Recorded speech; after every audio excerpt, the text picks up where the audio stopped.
ఇక్కడ నేను చెప్పినట్టుగా కొన్ని కేసులు ఉన్నాయి,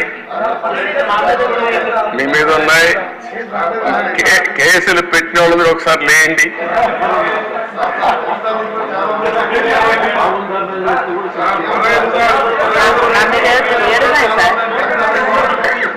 చూసారా దేశ 7 కేసులు ఉన్నాయి. అంటే రాజకీయ పోరాటం చేసిన వాళ్ళందరిపైన కేసులు పెట్టారు.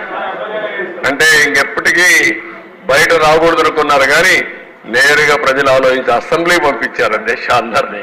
మెజారిటీ మీరు చూశారు. ఆనాటి పాలనలో మనందరూ బాధితులే అసెంబ్లీ నుండి అందరూ. Thank you.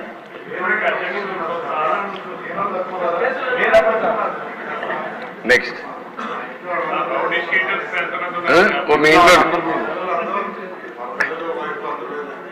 నారాయణ గారు చెప్పినట్టు ఇది నేను చెప్పింది వాళ్ళ పేర్లే ఎక్కువ టైం అవుతుంది చెప్పలేకపోయాను, కానీ ఇంట్లో ఉంటే మన పెళ్ళిళ్ళు పిలిచేవాళ్ళం కుటుంబ సమేతంగా.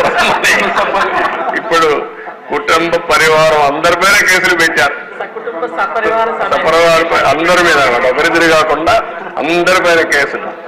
అంటే ఏ విధంగా హెరాస్ చేశారు. ఈ రాష్ట్రంలో ఎవ్వరు వ్యాపారాలు చేయడానికి వీలు లేదు, ఎవరు బయట రావడానికి వీలు లేదు, ఎవరు మాట్లాడడానికి వీలు లేదు. ఒకవేళ మీరు ఆస్తులుంటే ఆస్తుల్లో కూడా వాటా ఇవ్వమంటే ఇవ్వాల్సిందే. ఇలాంటి భయంకరమైన పరిస్థితులు. నారాయణ గారు అయితే కూతుర్లు పెట్టారు, వాళ్ళ మిస్సెస్ పేరు పెట్టారు, అందరినీ వదిలిపెట్టలేదు. లేని వాళ్ళు చాలా మంది తక్కువ ఉన్నారు. ఇక్కడ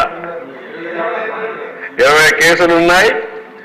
అల్లుణ్ణి, కూతుర్ని, భార్యని అందరినీ సిబిసిఐడి తీసుకొచ్చి ఎక్కడికక్కడ ఎంక్వైరీ మీద ఎంక్వైరీ ఎన్ని చేయాలని చేసే పరిస్థితికి వచ్చారు. ఇప్పుడే ఒక చంద్రమోహన్ రెడ్డి గారు చెప్తున్నారు, కేసులు లేని వాళ్ళు పుణ్యాత్ములు, వాళ్ళకు బోనస్ అది ఎవరున్నారు పైకి లేవని ఒకసారి చూపించడానికి. కేసులు లేని వాళ్ళు అదృష్టవంతుల వాళ్ళు.